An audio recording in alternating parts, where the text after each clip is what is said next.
I stuffed a few things today. So here's the beet, and I put some walnuts. Oh, dropped a walnut. And some green beans, seasoned lentils, and what do you call it? Green onions in there. I'll explain how I did that. And then I put black olives and some spinach and stuff in there, and potatoes with pasta sauce and broccoli. And you get the pumpkin treat. And I'm going to talk about Keane, I think it's called. I knew a guy in university. Yeah. His first name is spelled that way, and they pronounce it Keane, eh? Okay. I don't know. There's an Irish name. Could very well be. I just don't know. That has an H in there, and Keon, Dave Keon. Oh. So I don't know. One of the things you find when you start looking at the Irish language is, especially with the there's way more names, letters in there than you'd think there'd be. Well, that's one of the things, but there's a huge discrepancy in spelling. A lot of this stuff has been anglicized, and now that they're going back to making them purer or something like that, like Riley, I think would be O'Reilly. But I think Riley originally would be an English name. It would mean Rye Field or Rye Meadow. But I don't know. It's stunning when you look at the Irish names and they say, what? And then someone explains what it was in the original, not the original, the replacement, anglicized sort of thing. You go, I never would have guessed. I kind of can get to the point where I can do it now, but I've taken a bit of, yes, I have a little bit of Old and Middle Irish, plus on my own. In fact, as I got tutored in those things at university from a guy who, let me see what, he went to some flunky university called Yale. But at any rate, on my own, I've looked a little bit at modern Irish and stuff like that. Anyway, it's appalling. The Celtic languages are, the pronunciation, the spelling, the whatever is just nuts. And I want you folks to understand I'm part Irish and part Scottish. Okay, thanks a lot for letting me. So with the beet, what I did is, I forgot to bring it out, but I was going to show you, which I don't have to show you anyway. But when you buy a bag of garlic bread, and I mean it's in that reflective stuff, it's really, don't throw away that bag once you're done making your garlic bread, because that bag is so useful for baking things like beets especially. Baked beets? Yeah, that's better than usual beets, right? Yeah, and I managed to stuff some huge beets into that garlic bread bag. This was stunning. Yeah, and was this one of the ones I got, or did you get a big one too? I grabbed big ones. Okay, there we go. Because I was thinking, what am I going to do with these big beets? Because we were given some the option of taking some beautiful big beets, and that's one. There we go. And from the food bank. Anyway, so I stuffed them in the garlic bread bag, and I baked them in the oven with the potatoes I just wrapped up in reused 1,000 times foil that I'd bought some baked potatoes in that gold foil for really cheap, like as cheap as buying big bags of potatoes for weight. So I've been reusing that over and over and over, all that foil. And anyway, so I had the beets baking away in the oven in the garlic bread bag and steaming away in there. And I took them out and I waited a little while. It did hurt my fingers a little bit, but a lot of people will put on dish gloves so that they don't burn their fingers. And I remember watching my dad peeling the beets. If you don't know how, this is how you're actually supposed to peel beets. You don't use a potato peeler or something like that. You use your thumbs. So you bake them or you boil them, and then you wait not too long, and then you just rub the skin off, and it's not very thick, and that way you don't waste very much beet, and it looks more beautiful. But I did end up I use back of the spoon a little bit to try to get the edge up. And I ended up gouging the beet, you can see in spots. So it's not perfectly smooth. I did, because I didn't want to hurt my thumbs too much, because I remember watching my dad do it, and I was like, the beets are steaming away, and here he is with his thumbs, and I'm like, that's gotta hurt, and he's like, well, it's how it's done. You know, and I was like, but surely you could peel it off if you cool it, and I tried, and it doesn't work. You can't cool the beet and peel. It's got to be. I wonder how many people lost their thumbs that way. I burnt it a little bit. Burned yourself. A lot of people wear dish gloves, but I don't want to do that, because I don't think it's good to get that, whatever dish gloves are made of, on your food necessarily. Yeah, it's possible. Hurt a little bit, but not too bad. I should probably use dish gloves and just rinse it off really well, maybe. Well, there we go. But I don't know. I haven't yet. A lot of people will do that. And if you get the dish gloves that are lined, well, then that's a bit of an insulation between you and the beet. That's really hot still when you're trying to peel it. So anyway, I peeled the beet, and then I took a knife and I carved out around in the circle. The inside. Yeah, of the beet. So and there you go. Not the top, but no, the bottom. But the bottom, right? So I carved it out, and then I cut it in half, and so I could scoop under a bit, and then I just started with the spoon. I started scooping it out. You mean you cut it in half this way? Yeah, but just on the inside. It holds together. Oh, yeah. On the inside. Yeah, just where I scoop.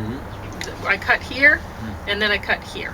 Yep. And then I started just scooping with the spoon. Okay, so that's what you did. So it wasn't big hunks of things. Okay. Yeah. So then I saved the remnants in a container, and that can be borscht later or whatever. Yeah. So no big deal. Or whatever I decide to make with it. So I was just going to mention that this time of year it's really great to turn the oven on and start baking some things, and warms things up roasting. As well as everything else. Yeah, exactly. I mean, you're going to be heating up the house anyway. So, and my insomnia came back last night, so I was up all night. So I thought, okay, well, what'll I do? And so I did a bunch of baking and cooking and stuff. And it's great to stuff all sorts of things. People have stuffed all sorts of, I mean, the pumpkins are the easiest. It's obvious, right? When you're stuffing a squash, it's sort of, okay, well, I've taken the seeds out of here. I could stick something in, right? But there's other things like beets. If you have something that's big enough, a cabbage head, you could hollow out the middle and put something in there, or whatever. Like, there's lots of things that you could stuff. What did you say you... People will stuff potatoes. Use the innards of the beets? Borscht? Borscht, yeah, you mentioned borscht. Yeah, but I mean, it could be for anything. If I have big enough chunks, I could make fried beets, which was my dad's, I think it was his best recipe. It was awesome. But anyway, if you put something, like the presentation of stuffing on anything with something else, it looks really attractive. And you eat with your eyes first, and with the color of that beet, when you bake a beet, that the color is fantastic. It really holds up. It doesn't brown at all. It just stays nice and purple. So works out great. But with a little mini pumpkin, if you're trying to tempt a little child to eat something that they're like, I don't like that thing, then you could stick it in a mini pumpkin and see if they like it that way. Because mini pumpkins are so sweet. They're so great. Anyway, that's all I had to say about the meal. I'll talk about this movie. Keane, maybe? We'll say Keane. Okay. You know, there's a guy who used to play soccer, might still be. He's quite old now, called Robbie Keane. I think he was from Ireland, so that's how they pronounced it on the TV. So I had never seen this movie before, but it's been 4K restoration of the acclaimed film. I have never never known about this film. But it has, what's her name? Was her name Holly in The Office? I can't remember. The blonde who, anyway. Who? Well, she ended up with Michael from The Office. Okay, Michael. She was very nice on that show. Now Anyway, Michael is the main guy, or? yes. Yeah. Okay, I've kind of forgotten that blonde. Okay. Well, I don't know about main guy. There's The lots of main boss. guys. Yes. Yeah.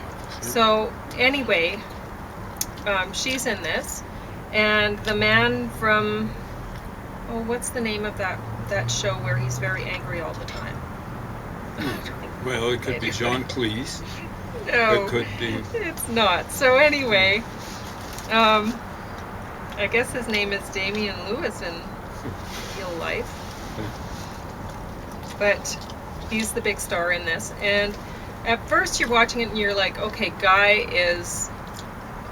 he must be schizophrenic or something, right? He's trying to find his daughter who went missing a year before.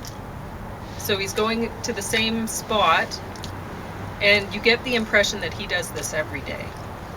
That he goes to the same spot and asks questions, have you seen her? Have you seen her? And he's frantic, right? He's trying to find his daughter. And he's stuck in this kind of loop where he's lost his daughter.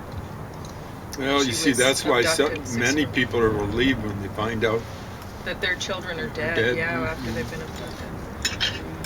Anyway, so you're like, is he schizophrenic, or is this just some other mental illness triggered by this tragic event, right, that happened?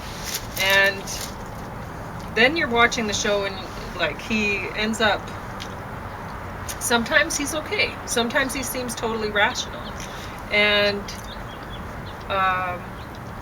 there's a woman that he hooks up with in a nightclub, like a nightclub washroom or whatever, and you're thinking, okay, this is like an advertisement for why you don't do one-night stands. Because here she's like, oh, I'm not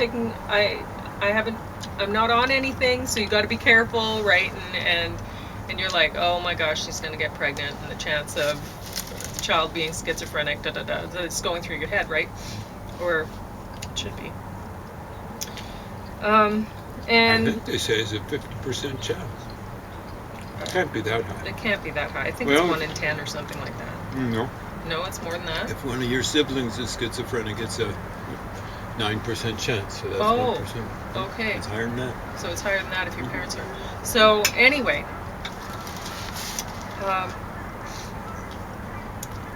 he ends up meeting a woman who lives in the same place, the same building that he's living in, and it must be a motel or something like that. But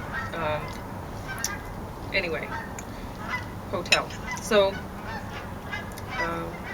and there's somebody says something to him, and so you get this information that he's on disability, and that's how he's able to live. But you're looking at the situation, you're like, he can't care for himself.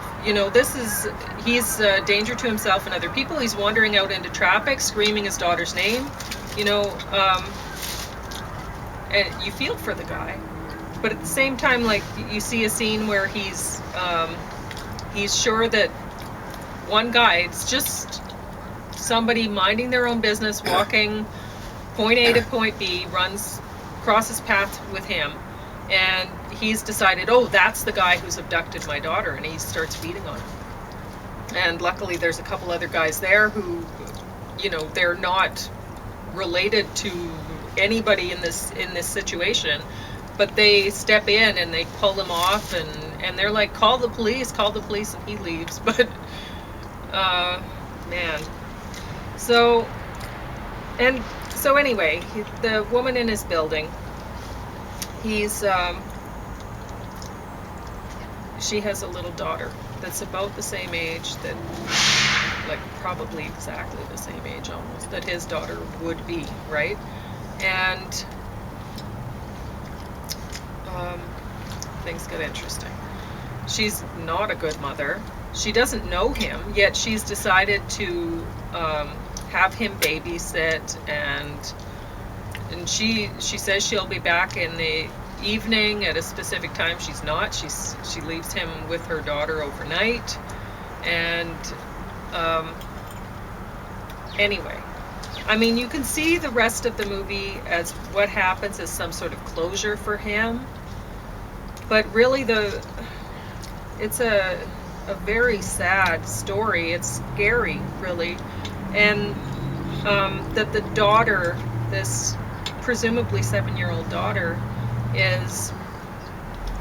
seems to be the most responsible, mature person in this story.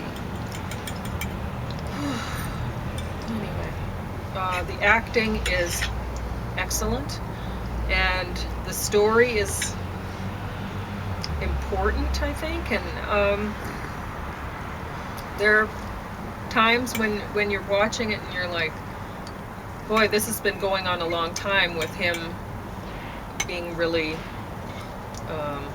frantic and looking around and whatever. But he's doing a good job of it. Well, so just sit back and go, wow, that's some good acting, or whatever, because the story is worth watching. That's all I had to talk about today. So do you think he was schizophrenic, or do you think he was schizophrenic? The actor? No. No. The character. Oh, I don't know. I mean, they don't let you know what exactly is. Okay. What's going on? Yeah, going on with him. I mean, he does. There's some things where you're like, okay, well, maybe it's just his coke addiction that's making it, right? Well, that's going to cause some problems. That's going to cause some problems. So you're thinking, well, maybe it isn't that, but then he's on disability for what, right? So I think he has mental problems and he's taking coke, which that's just worse, right? So anyway,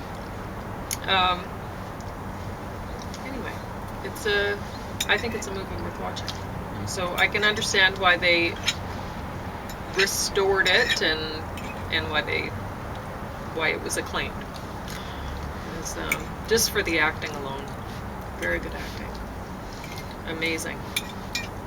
So that's all I had to say. Anything from you? No, nothing. Okay.